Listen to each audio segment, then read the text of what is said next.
Welcome back to the MovieBabble Podcast. We're going to be looking over some of the top five this week at the box office. It was a little bit of a quiet week at the box office. Nothing really new came out and took the box office by storm. Some of the same old. We'll also be moving into some other more interesting releases this week, like the Current War, the director's cut. There's a lot of neat kind of story behind that and the release of that film.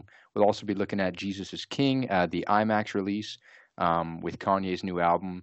We'll also be looking at the new Netflix release, Dolemite Is My Name. That's a pretty big one with Eddie Murphy in the lead in that role. We'll also talk about the Lighthouse and Jojo Rabbit. And Colin is not here this week, so that's why I am hosting. I'm here with Nick. How you doing, Nick? I'm hanging in there. It's actually, strangely, not a lot to talk about in the top five there, but a lot to talk about overall. It's really, really fascinating week. For sure. And I think that looking at the top five, as I said, there wasn't too much of a change from last week. I mean, Joker held in 18.9 million. That takes top spot. I think it's also worth noting that Joker is now the all-time highest grossing R-rated film worldwide. It's touched 850 million worldwide. Kind of in second place there, Maleficent, Mistress of Evil, 18.5 million. So we might see a little bit of a closer duel between them when the actuals come out tomorrow. The Addams Family's holding in 11.7 million in third. Zombieland Double Tap at 11.6 million in fourth. And then we have Countdown, which came in fifth this weekend at a little over $9 million. We'll chat a little bit more about that. But firstly, Joker, there's a little bit of development out of China, and it won't be getting released in China. Nick, I know you know a little bit more about this situation. What's your input here?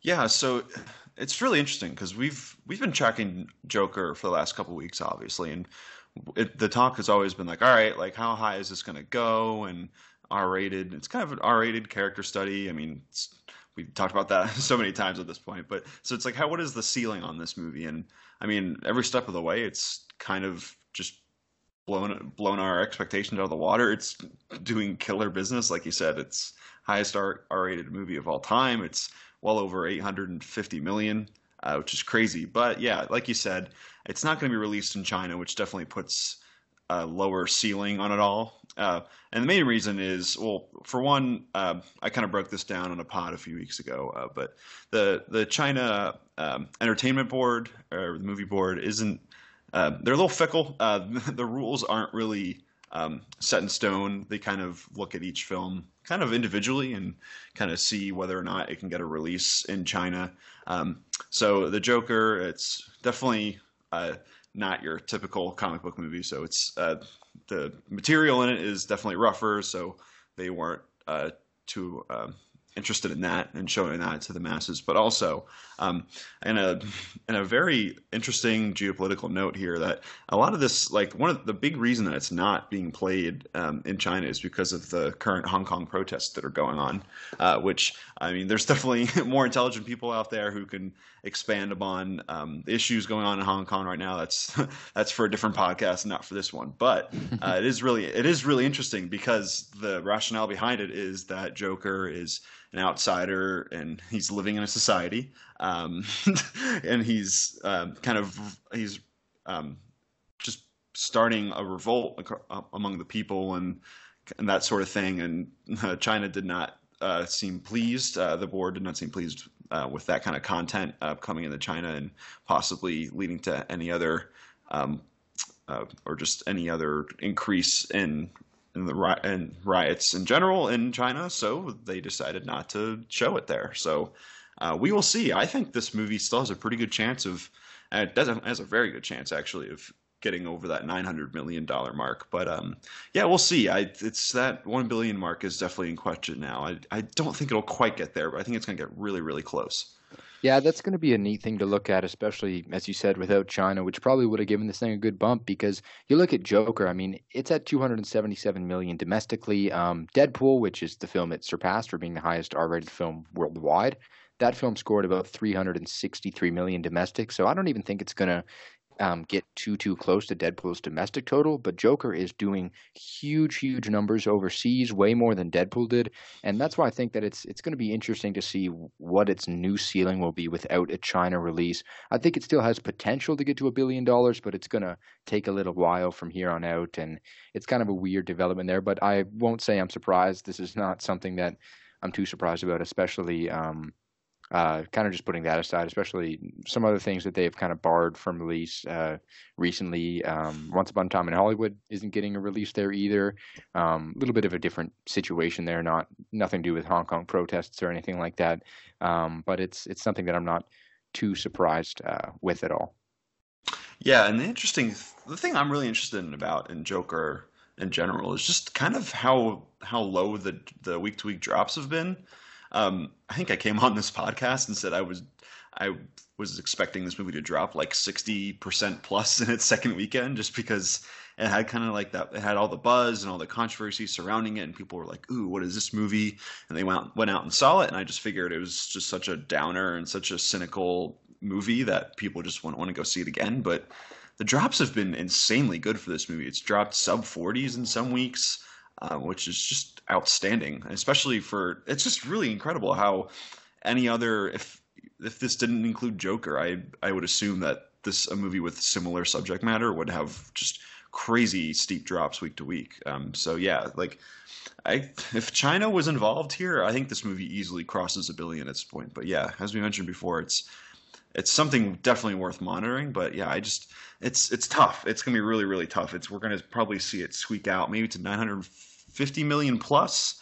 Who knows? Maybe Warner Brothers. Again, this movie is probably going to be a topic of discussion during Oscar season. So most likely for Joaquin Phoenix, I mean, they're probably going to push him hard for Best Actor. So they might get some sort of re-release. Maybe it gets closer to $1 billion. I don't know. It's definitely within the realm of possibility. So yeah, it's definitely something worth monitoring. It's very, very interesting. 100%. And I think kind of moving past Joker here, a couple of the other films in the top five, we're not really going to touch on. Maleficent, I don't think there's really anything to talk about there. The Addams Family has been bumping around for a few weeks. Zombieland Double Tap, same sort of situation. But we're going to move to what came fifth this weekend with a little over $9 million. That's STX Entertainment's Countdown. Countdown pulled in this money from 2,675 theaters this weekend. Not a bad opening weekend. Nick, what's your take on this film? I don't really have a take on this movie in general, because it's a movie about a killer app, which that doesn't get me excited at all. Maybe it's one of the movies I skipped out on this weekend. Maybe it's bad in all the right ways, where it's just hilariously stupid. Remains to be seen there, but budget was 6.5 million, so it made 9. So it's kind of the thing with horror movies. Yeah, it's kind of, if you just keep that budget in check, it's a pretty good bet that it's going to make a decent amount of money, or at least you're going to get your money back. So it debuted at 5, but I wouldn't be too worried about that if I was STX Entertainment, because I mean, it wasn't marketed too crazily, so I imagine like they're going to be soon to breaking even within the next few weeks, maybe even next week. But what I'm more interested about is basically that Countdown is the big horror release of October 2019, which really, really sucks. I've actually been doing a little research on this topic the past few weeks, and it's just kind of a bummer, because we've seen like all of like the big time players this time of year, like Blumhouse is skipping out this year, and they've done crazy business this decade.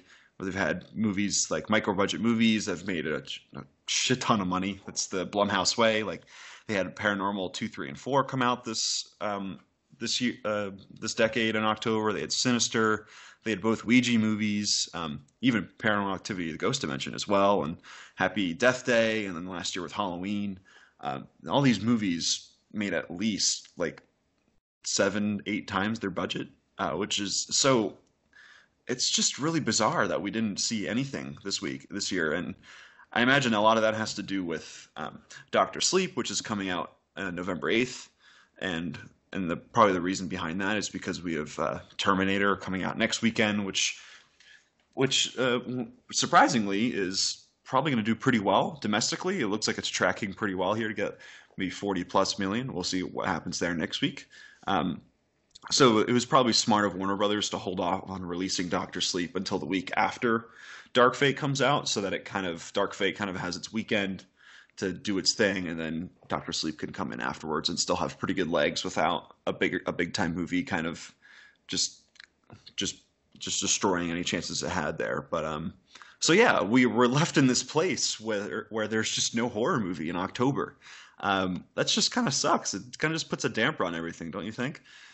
I definitely agree. It's very unusual. I mean, even last year with Halloween, that's kind of a bigger franchise film. It's not really like one of the smaller new startup franchises like Happy Death Day, but it's still surprising that Blumhouse even skipped out on releasing a film this year. And I think it's worth noting that there is still a little bit of a crave for, I think, going out to see horror films around this time of year. One movie I want to point to is Scary Stories to Tell in the Dark, which saw like a 300 to or 250% increase this weekend.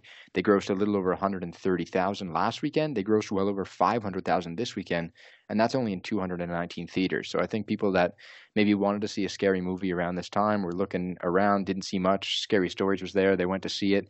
Countdown made a little bit of money here. But as you said, it wasn't marketed that heavily at all. But I think there still is a little bit of a craving for a October horror release. But I think what you said about Doctor Sleep is 100% right. I think that this year they were a little scared to release something. I think a lot of studios probably held out because of that. I think Doctor Sleep is going to do some numbers, and some of the early buzz has been that the movie's really solid as well. It's not just a movie that is probably going to make money, but a movie that's probably going to do decent with critics and fans as well. So that's something to look forward to. But it's just a weird thing. I definitely agree with you there that it's just odd that we're not really seeing that sort of release this year at all.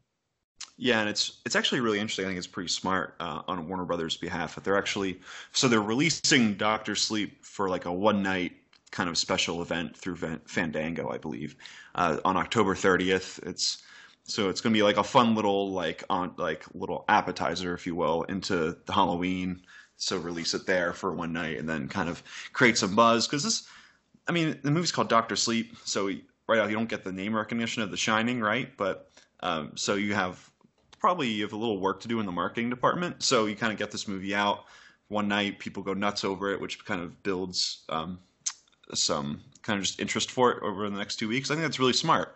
But yeah, they can do that because there's really no other things coming out, and it's even outside of Blumhouse. So Blumhouse has Black Christmas coming out, obviously around Christmas time later this year, which was probably, I imagine that they have one big horror release every year, and so they were working on that one. And obviously, that it was Christmas themed, so they wanted to wait and release that until later this year. So that's probably why we're not seeing them this year. But even outside of that, we don't have any other big studios doing anything. Like even movies like Jigsaw or like the remake of like Carrie or like even like Saw 3D or something like that. Like all these movies, regardless of quality, still did really well in October, which just kind of goes back to your point that people really want to see scary movies around Halloween. So it really is a bummer that we're not getting that this year. I guess you're kind of left with seeing Rocky Horror Picture Show at a midnight screening. That's kind of it, or just creating your own kind of event at home. It's really a bummer. I'm really bummed out about it. Yeah, I'm not too sure. Does Netflix have anything of the sorts kind of coming out over the next few weeks? I know that they had a Stephen King adaptation. I forget the name of it. In the Tall Grass. That's correct. Yeah. Yeah, that came out a couple weeks ago. I believe that's more in the horror vein as well. But I don't know. Yeah, it's an odd thing. But yeah, we'll see Blumhouse come out with their Christmas feature this year, or their kind of Christmas themed horror feature this year. So that'll be neat. But we're going to be waiting till Doctor Sleep to see a real big powerhouse horror movie hit the theaters again. Yeah, and I'm looking at Netflix's schedule now. They really didn't have much. They're kind of just making way for their kind of awards fair, and I mean that kind of started with Dolemite this week, which we'll talk about later. But yeah, there's just nothing. It's really a bummer. It makes me so sad. Yeah, and it's interesting. I think Netflix kind of for sure has a different tone with their studio this year. I think this year they're really going to be going for the awards. We've talked about this time and time again, but I think that with Roma last year and even Ballad of Buster Scruggs, I think that Netflix is a little bit hungry, and I think that this year they're going to be coming out hard for that. So we're going to be seeing that over the next few weeks and few months. But yeah, interesting from Netflix there. That'll be something to touch on in the weeks ahead. Another film that came out this weekend, it placed sixth, is Black and Blue. That film grossed a little over $8 million from 2,062 theaters. Nick, I believe you saw this film this weekend? I did, and it's just about the same as every other movie you've ever seen. That's a crime movie about cops. Yeah, as the title suggests, it's a cop movie that kind of dabbles in race relations as well, which is obviously very topical considering events in the country and in the world. So there's definitely a lot to mine there, but there's really nothing to note here. All the commentary it has is very, very on the nose. It's not very interesting. It's very surface level, and then kind of just gets rid of all of the subtext that might have had, and just has like really pretty standard shootouts that don't really make a lot of sense. It's just a very standard movie. Naomi Harris is doing a really good job on this movie, and Tyrese Gibson's actually pretty good. I can't remember the last time he was in a non-Fast and Furious movie, so that's kind of interesting for him. But the thing that is interesting here is that this movie had an A+ cinema score. Wow. Which is just kind of crazy. It didn't do crazy business. It made $8.3 million here in the States on $12.5 million budget. So still has a little work to do there. Not much because the budget's smartly pretty low. But yeah, it was really interesting because even with my screening of the movie, people were kind of losing their minds over it a little bit. It's really interesting in that way. It definitely has a lot of stand up and cheer kind of moments.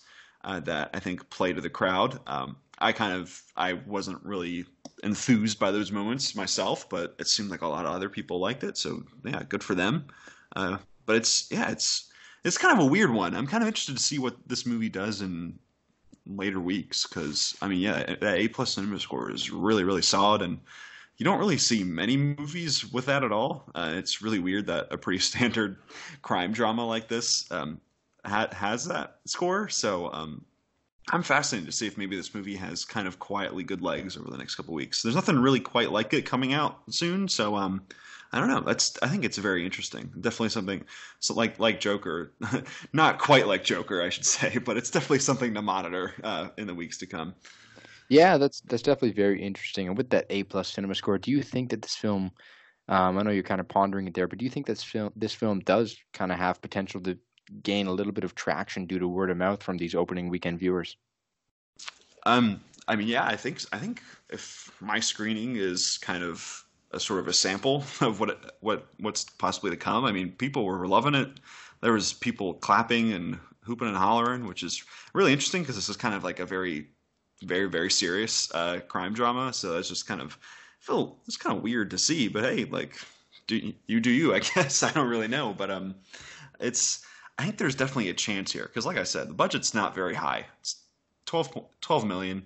I think I said 12.5 million, but it's 12 million. So they have a little more room there as well. But so it's 8 million right now. I think this movie doesn't really have to do much. It hasn't been marketed a lot, just like Countdown. I'd say if it got to like 25 plus million, I think it's definitely doing something right, and it'll probably have at least broken even. On just whatever money that Screen Gems and Sony put into it.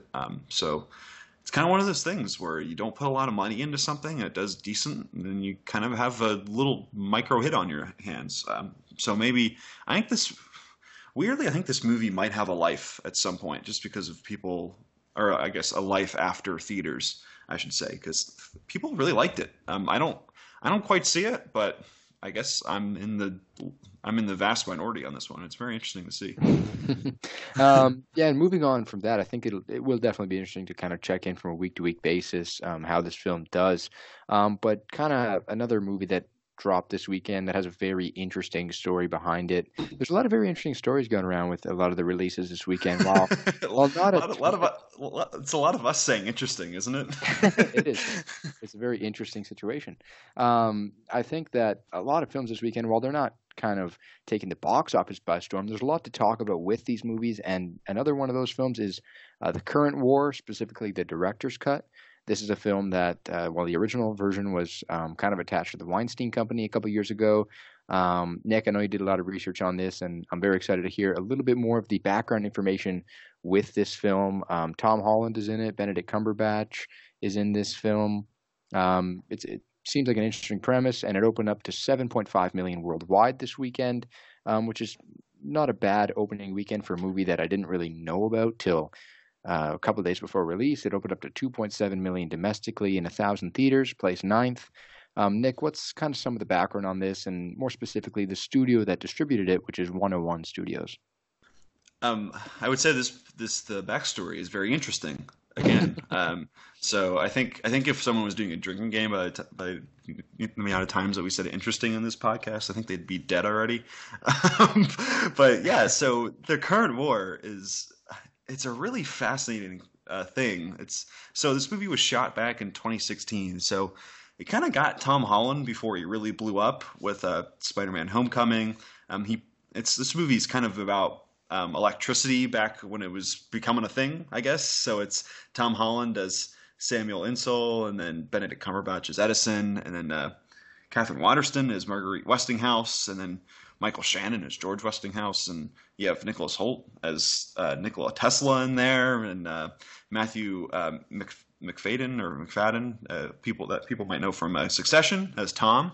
He plays J.P. Morgan. So you have a lot of just crazy historical heavy hitters in this movie. But yes, this movie was shot back in 2016, and then as Harvey Weinstein was known to do back in his days when he was at the Weinstein Company and before with Miramax, he basically just took the movie away from the director, whose name is Alfonso Gomez-Rejon. I hope I said that right.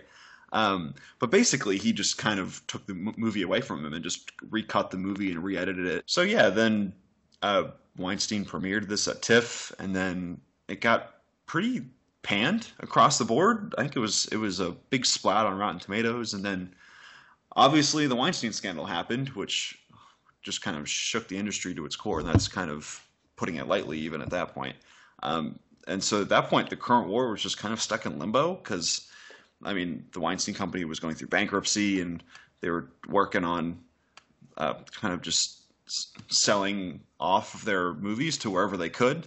And so, yeah, the current war was just kind of on the shelf for the longest time. And I kind of felt really bad for the director here because this was kind of his biggest project yet, and he was kind of working through a lot of stuff, and he was sad that he probably wasn't the idea of the current war that he wanted to bring to the screen probably was never going to happen, just because Harvey Weinstein just took it over and did whatever he did at that point. So this movie just kind of it went away for a while, and then all of a sudden things like kind of dealings behind the scene happened, and it turns out that there was a loophole in Gomez-Rejon's contract. So basically, this is even more backstory to the backstory. Martin Scorsese kind of took Gomez-Rejon under his wing as like his protege, and he signed on as a producer on the movie just to kind of give him some insurance and to make sure that he was protected as he was going through this movie. And it turns out that because of this, Scorsese actually had final cut privileges of the movie. So he got together and with Alfonso Gomez-Rejon, and the director went back and just made the movie back into what was his vision, which is really cool to see. That's kind of like one of the crazier stories you'll ever see in Hollywood. And then this new company, 101 Studios, which was developed earlier this year, just buys the rights to the movie, and now it's out, and now we get to see it, and that's really cool to see. And I'm really happy for Alfonso Gomez-Rejon. He actually gets to see his movie out in theaters as he intended. And it's really interesting because 101 Studios, very new company. I think they were created in January of this year, right after the new year. It started by David Glasser, who was one of the executives over at the Weinstein Company when all this kind of was going on. So he's kind of working, and they've created a TV and movie distribution and production house there, and they're actually doing pretty good work so far because they worked with Viacom on the show Yellowstone, which was directed by Taylor Sheridan. So then that is actually doing really good business, and it's a very popular show for the people who watch it, and it's doing really good numbers. So 101 Studios is off to a pretty good start, and it's really tough to say what they need to do financially on this movie, because they could have bought this movie for nothing at all because it was the Weinstein Company going through bankruptcy, and who really knows like how much they paid for it. It's really tough to say, but at this point, it's just really cool to kind of see this movie out. I never thought it would happen, and we have all these really cool stars in it. It's a cinematic oddity, and I really hope it does decent for the director and everyone else involved because it's certainly been a journey, as I've tried to describe here. It's been a crazy journey for it to come to theaters. So to see it doing decent business around the world, it's pretty cool to see. But yeah, it's my long-winded, probably spark-noted version of the saga that is Current War. It is wild, but I'm really happy it's here. And I think out of just the awful situation that happened and all the terrible things that have come out about obviously Harvey Weinstein over the past few years, I think this is one thing that I think we might see this a little bit more with other movies that maybe get saved. But this is kind of a positive story, and it's something that should be remembered for a good reason because it's a really neat story, and it's about a director who had a vision, and he got to see that vision through years later, and it's just something that's really cool, and it's very positive, especially in the film industry these days, where opportunity might be limited for some individuals. Moving on from there, another very interesting release this weekend. This Take is a drink. something a release this weekend that I think is probably going to spark a little bit of conversation. There isn't really too much in terms of the actual subject matter, but Jesus is King, the IMAX release. This is kind of a visual. Kind of long-winded music video that plays through the entire album, Kanye West's new album, Jesus is King. It got released in 372 theaters across North America this weekend. This is a pretty neat thing, and it opened up to $830,000 as well. I don't think either of us saw it, but I think that there's a little bit that's worth talking about, kind of in terms of this release. Yeah, it's another cinematic oddity, I should say here, because it's Kanye doing Kanye things. He's been very interesting, both for good reasons and bad reasons over the last few years. But yeah, he finally released his album Jesus is King, which has been delayed for I don't know, for forever. It seems like it was finally released over the weekend, and I thought it was pretty good. There's some pretty good moments. It's really interesting because Kanye is now making gospel music, that's just a pivot from the guy who did Gold Digger and all these other songs in the past year. That's just very interesting to see. But yeah, now we have this visual that kind of, I guess it's just a music video, as you said before, and it's playing in IMAX. So it's weird. It's just people haven't really seemed to be too crazy about it. It just seems like it's a gospel concert, a really long gospel concert that's filmed kind of interestingly or beautifully, I guess. I don't. It's just very weird, but it's just the idea of Kanye just doing his thing and putting an IMAX release out for his album. I don't know. I don't know if this really did much for him in terms of marketing the album, because it seems like Spotify is and Apple Music saying, "Hey, we have Kanye's new album." I think that has a better reach than an IMAX release of the album itself and the song. So I don't really know what the point of this was, but it's weird, and it's here. And I had a bunch of theaters playing around me that had it, and then I just wasn't very interested because I just don't really feel like seeing a 30-minute thing in IMAX. It's very bizarre.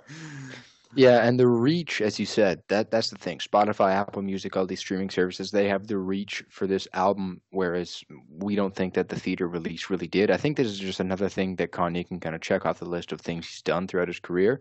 IMAX feature, not quite feature length, but an IMAX release into theaters of a kind of a long-winded music video of his whole album. I think that's another thing you can check off his list. But the price of this thing was a little bit too high for me. I'm not sure what the price was down in the States, but obviously it's probably the same. But to go see this thing, I believe, checking the runtime, I think it was a little bit closer to 40 minutes, but it was still upper in the higher 30s.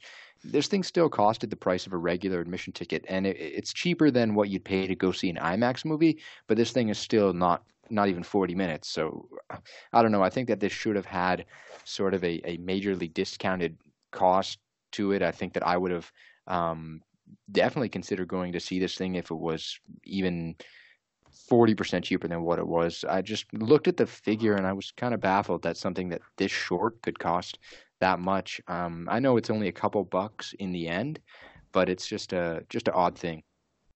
Yeah, I feel like, I mean, we know Kanye, like his ego is just second to none. So I wonder if this was something where he just wanted to do this and he wanted to put this out there and he didn't really care what it cost. Like what you said, it was just another thing to check off his list. And I think that's definitely a great way to describe it because I just don't really see the point of doing this at all. I mean, you probably would have done better if you just released it on YouTube or something like that and just gotten like a crazy amount of hits. Because I definitely think it would have.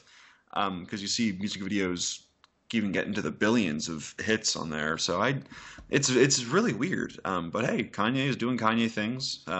This is a better move for him than the other things he's done. It's better than him talking to the president about stuff.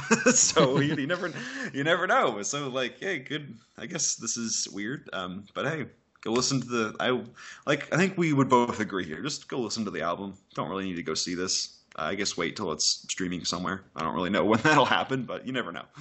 Yeah, and this is interesting too because you look back at a few years ago. I think that when I first heard this was coming to theaters, which was really only not too long before this weekend that it actually did come out in theaters. He did. I don't know if you are familiar with the song "Runaway." Yep. Yep. Several years ago in 2010, he did sort of like a 30-minute elongated YouTube release music video of Runaway and a few other songs that were put into that album. And it was, I remember watching it when I was a little bit younger, and it was very cinematic, very artistic, and very daring. And I think that it could be in the same vein. Maybe he had the same idea, but this time he wanted to go for a IMAX release. So I think like that's just what I kind of remembered when I heard this was coming out to theaters. So yeah, it's just another thing that Kanye has done. Moving on from there, Netflix kind of not premiered, but they rolled out on their streaming service a bigger film this year that will probably contend in some of the awards categories. That's Dolemite Is My Name, starring Eddie Murphy. I think that we're definitely going to be talking about this movie a little bit more as time goes on. The film has a 97% on Rotten Tomatoes. The Metascore right now is sitting at around 76. So it'll be really neat to see how this thing plays out in the award circuits. It's kind of Eddie Murphy's sort of return, and he's trying to return to form here as well with another awards-worthy performance.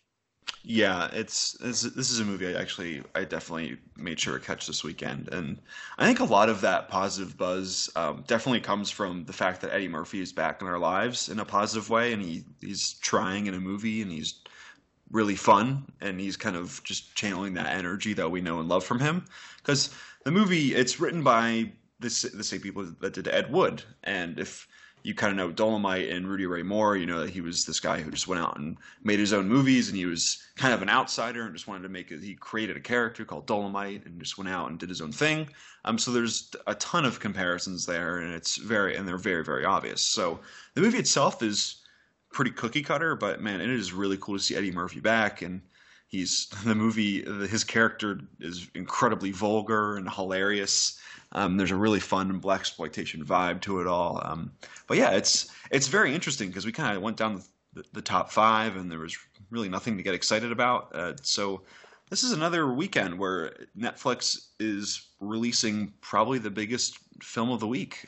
We've started to see it this year. I think one of the first big ones was when they released Triple Frontier back in March, I believe.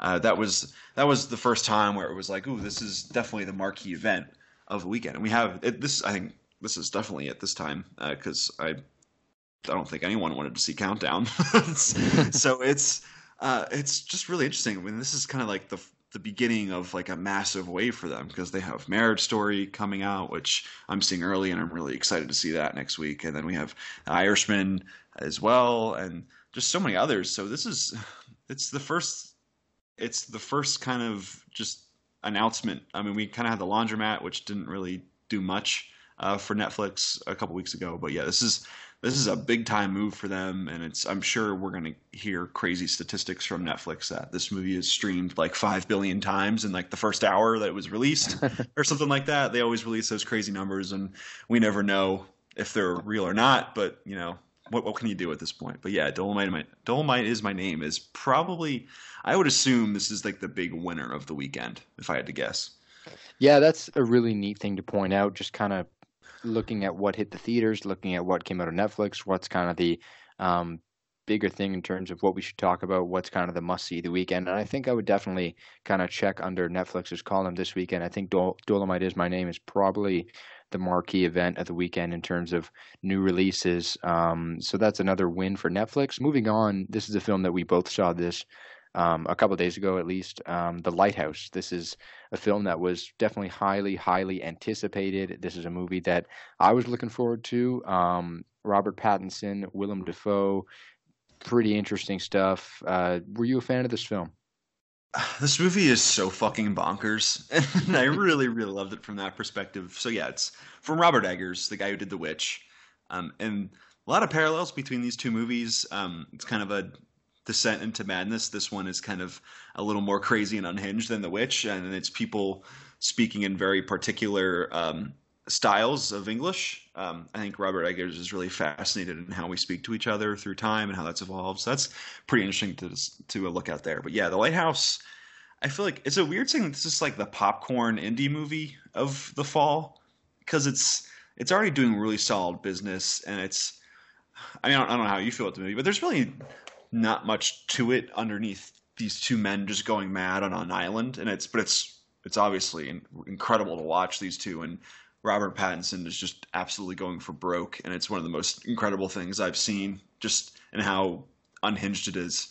But there's nothing really quite below the surface for me, so I'm wondering if this is like the equivalent of seeing like Terminator Dark Fate for like for some sort of blockbuster movie, because it's just kind of a thrill a minute kind of thing, but just obviously on a very different scale. Yeah, I really had a good time with this movie, and it kind of hit me differently than what I was expecting. I did kind of expect a lot of that deep, dark descent into madness, kind of wacky performances from Pattinson and Defoe. I expected all that sort of stuff. I expected some of the cinematography and how the film kind of presented itself, but I didn't realize how much fun I would have watching this movie. I thought that I was um, gonna kind of be watching not quite a slow burn, but something that was gonna be patient and really hit me at the end. But I really had a good time with this movie. I thought it was quite funny too at times. I think that it was a lot funnier than I expected it to be. Defoe and Pattinson, just their interplay, their back and forth. For me, it might be the best chemistry between two performers this year. I mean, Brad Pitt and Leo in Once Upon a Time in Hollywood is still probably, I don't know, this for me is competing with them for my favorite kind of duo and chemistry between two performers this year, because they were just terrific together and it was so much fun to watch. It was great. I would definitely recommend seeing it. I don't know. I would definitely see it again as well. I don't think it's a film for me that I wouldn't want to see again. A lot of films kind of with this kind of dark tone, maybe a little depressing, maybe people don't want to see them again, but I think this movie has a lot to talk about and a lot to kind of ponder and a lot to go back and look at. I think just the way the film is presented, it's just so entertaining for me, and I'd love to go see it played again. Yeah, and it really has all like those kind of like those what people would call like the arty farty elements, where there's a lot of strange imagery, and the movie's in that 4:3 aspect ratio, so it's very intimate, and it's in a very stark black and white or kind of cinematography, and it's really beautiful. And I really hope that A24 kind of puts something behind a campaign for best cinematography, because it's unbelievable to look at. But yeah, there's kind of something for everything here. Like outside of like the artsy things, there's farts, there's just Willem Dafoe and Robert Pattinson yelling at each other and being goofy and just drinking themselves blind drunk. It's one of those movies where I can't really. It's hard to describe because you wouldn't call it a horror movie. Maybe a thriller. It's not a drama. It's just kind of this thing that Robert Eggers made. And it's kind of like it's a crazy experience because it just, yeah, like you said, it's not really a slow burn. Things kind of just go nuts very, very quickly. And then just Robert Pattinson is just doing all sorts of crazy things that I just absolutely love. But yeah, that's kind of why I feel like it's very much like a popcorn indie movie where it's just a weird thrill ride. It's just kind of fun, and it's a very visceral type of thing, and you kind of have a strong reaction to it. It's really, really fun. Yeah, it was great, for sure. And I think that if you know kind of what you're getting into, you know, kind of somewhat of what to expect with this movie, I think that people will have a great time with this film. And I think what you said, especially popcorn kind of indie flick, I think that kind of hits the hammer right on the head of the nail there. I think that's a perfect way to put it, for sure. So the Lighthouse is out this weekend, and I don't know, how much more do you think this film is going to expand? I believe it has reached near 1,000 theaters this weekend. Do you think it'll expand more than that? So I think so. Looking at Box Office Mojo, it's actually Yeah. sitting closer to 600 theaters. I think the move this coming week is to go to 1,000 Okay. theaters. So I think you're right there. But yeah, I think it's going to expand a little more because, like I said, there's definitely a little more appeal to this movie. I mean, it's very, very strange, but if you see the trailer, it's exactly what it is. I think A24 marketed this movie really, really well. I mean, it's exactly what you think it is from the trailer. So expectations, you know, you're getting exactly what you're signing up for there. But yeah, it's doing really solid business. It's already made over 3.5 million in its run so far, which is very, very solid. So I think, yeah, this movie is going to keep expanding. I don't see it quite going over, maybe not much more than 1,000. I think that's probably its highest point, but I think it'll stay there for a few weeks because it doesn't really have anything quite like it coming out. I mean, that's to say I don't really think I've ever seen a movie like this movie, so it won't have anything coming out quite like it for years maybe. But yeah, this movie's going to stick around for quite a little bit. I think it's going to be a big hit on a certain scale. So yeah, this one's going to stick around for a while, and I hope people go out and see it. It's really weird, but in the best way possible. Yeah, and I don't think it'll quite do what The Witch did, which was 40 million worldwide. That's a number that this film's probably not going to be looking at all. But I think The Witch had a lot of that kind of early year hype where it's kind of hyped up as the scariest movie of the year, and people always have to go see that. This is a little bit different than that, so we'll see it make some respective totals, and I think 3.6 million already is a very promising figure for a film like this. So it'll be really neat to watch how this film progresses in the coming weeks. And I would definitely agree with you. I think that it'll hang around probably 1,000 theaters for a few weeks. It's just a really neat thing there. The last film I want to touch on before we wrap it up for this week's episode is Jojo Rabbit. I know that you saw it this weekend. It's expanding to my area next week, I believe. Taika Waititi's hate satire. What was your take on this film? This movie is definitely causing a lot of buzz, especially out of winning the People's Choice Award at TIFF. How do you feel about it? I thought this movie was delightful. It's kind of so Taika Waititi has kind of two modes as a director. He just goes full zany, which you kind of see with something like Thor Ragnarok, or kind of What We Do in the Shadows. But he also has that same kind of zany attitude, but he also brings in like a coming of age story to it, and kind of looks at growing up. And so that's you see now with Boy and Hunt for the Wilder People, and that's kind of the mold that Jojo Rabbit falls into, because it's really about this kid growing up and kind of dealing with his blind fanaticism, which I thought was really sweet. And I know a lot of people have talked about this movie as possibly problematic. That's just not a thing with this movie. It's very thoughtful. Maybe it doesn't quite deal with its tone correctly. There's some moments where I think it's a little too jokey when it's dealing with very serious subject matter on screen. But I think that's a separate conversation. This movie is very, very sweet. I liked it quite a bit. It's nothing absurdly crazy, or it didn't blow my mind in any particular way. But it's really delightful, and a lot of really solid performances from it. This is one of my favorite Scarlett Johansson performances.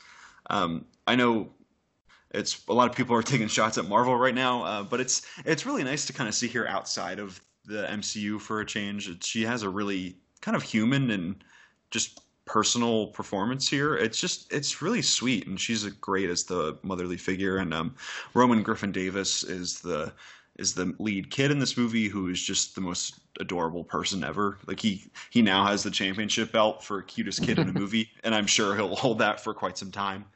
But yeah, like you said, I'm very interested to kind of see how this movie. We're going to talk about this movie for many, many weeks because, like you said, it won the People's Choice Award at TIFF, which is it's a very, very good sign for how a movie does come award season. Because since 2012, every movie that has won the People's Choice Award at TIFF has been nominated for Best Picture, and some of them have gone on to win, like last year's Green Book, and I think 12 Years a Slave as well in there. And then you had other movies like Three Billboards and La La Land and Room and Imitation Game and Silver Linings Playbook. So all these movies are nominated. So my guess is and including Fox Searchlight as the distributor, they are no strangers to releasing a great Oscar campaign.